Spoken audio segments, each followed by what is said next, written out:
Dans quelques mois, la rue Edmond-Albius de Brapanon sera totalement métamorphosée. En attendant, ses résidents doivent s'accommoder des bulldozers et des mottes de terre. Mais les travaux actuels n'effacent-ils pas le souvenir d'Edmond-Albius ? C'était qui Edmond-Albius ? Ah là, les diètes, vu qu'on est rue, pas comment, c'est moi. Des traités de vanille. Il était un esclave qui a fait découvrir la méthode pour féconder la vanille. Manuellement. Pour avoir de la vanille. Il a découvert le secret de la vanille.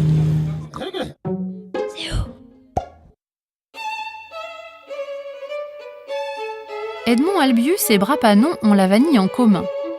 Edmond, esclave, perd sa mère à sa naissance en 1829 à Sainte-Suzanne.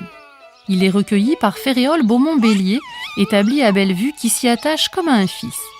Il l'emmène souvent dans son verger et lui transmet sa passion des plantes. En 1841, le jeune Edmond découvre ainsi une méthode manuelle pour féconder la fleur de vaniller. Féréole en rêvait. Et cela fait déjà plusieurs années que les muséums d'histoire naturelle de Paris et les scientifiques locaux cherchent de leur côté.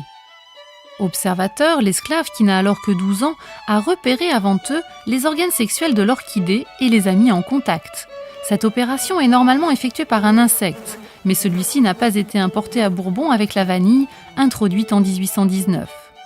Après cette découverte, l'essor de la vanille va assurer les beaux jours de Beaumont-Bélier. En reconnaissance, il a franchi Edmond, qui reçoit comme nom de liberté Albius, qui signifie blanc. En revanche, la requête du juge de paix de Sainte-Suzanne pour faire accorder au jeune homme une récompense publique restera lettre morte.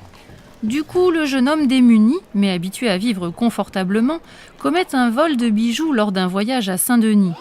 Il est condamné à 5 ans de réclusion et à la chaîne, mais bénéficiera d'une remise de peine pour bonne conduite. Il retourne à Sainte-Suzanne, où il se marie. Il meurt le 9 août 1880 à l'hôpital communal de Sainte-Suzanne.